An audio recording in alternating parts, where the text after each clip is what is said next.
जय श्री राम। अभी लोकसभा के चुनाव का परिणाम आ गया है और माननीय प्रधानमंत्री जी ने नए सांसदों के साथ सेंट्रल हॉल में अपने एनडीए के सहयोगियों के साथ भाषण भी दिया। इस भाषण में दो तीन बातें गौर करने लायक है। पहली बात तो प्रधानमंत्री जी ने यह कहा कि आंकड़ों ओकड़ों का खेल छोड़िए, विपक्ष से मैं यह पूछ रहा हूं कि ईवीएम जिंदा है या मर गया। इसका मतलब यह हुआ कि यदि एनडीए 400 पार कर जाता, या 400 पार तो छोड़िए, सिर्फ बीजेपी को 272 से ज़्यादा सीट आ जाती,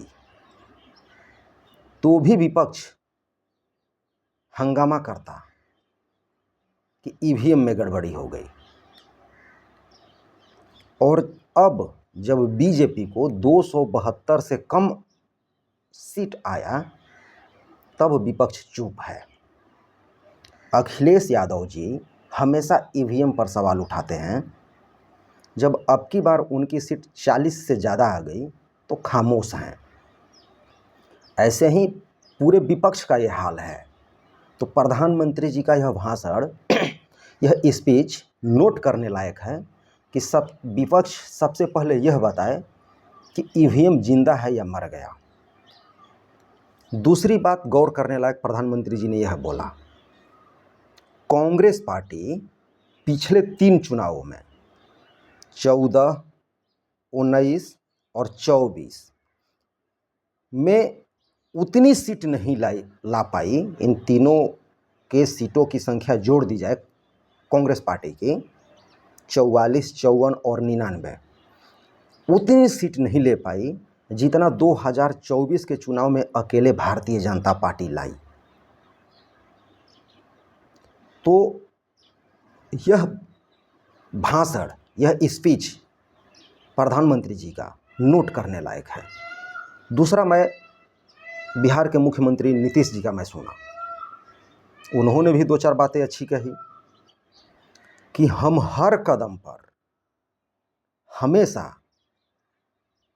प्रधानमंत्री जी के साथ हैं। जैसा वो निर्णय लेंगे, जैसा डिसीजन लेंगे, हम उसमें साथ देंगे। अपने स्पीच में उन्होंने इशारा भी कर दिया बिहार के विशेष राज्य का दर्जा के लिए कि बहुत सारा काम रुका हुआ है, अब की बार प्रधानमंत्री जी उसको पूरा कर दीजिए।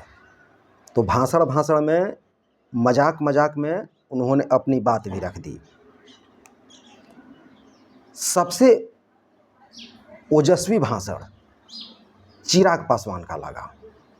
वह अपने हर स्पीच में 2-4 सेंटेंस के बाद मेरे प्रधानमंत्री जी, मेरे यशस्वी प्रधानमंत्री जी, यही शब्द और वाक्य दोहराते रहे। इसमें उनकी शालीनता और समर्पण दोनों की झलक मिलती है। वैसे भी चिराग पासवान के पार्टी का स्ट्राइक रेट 100% है। इसके पहले के चुनाव में एनडीए ने 7 सीट उनको दिया था, 7 पर उन्होंने विजय प्राप्त किया।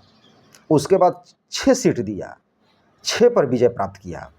अब की बार 5 सीट दिया तो 5 पर विजय प्राप्त किए। मतलब उनका स्ट्राइक रेट हमेशा 100% से ज़्यादा रहता है। अब देखने वाली बात यह होगी कि यह सरकार कार्यकाल तो पूरा करेगी, और प्रधानमंत्री जी चुनाव से पहले जो बोले थे कि इस टर्म में मैं कुछ कड़े निर्णय लेने वाला हूं, तो देखिए क्या होता है।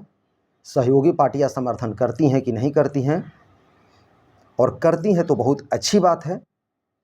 वैसे आगे यह देखने वाली बात है। धन्यवाद।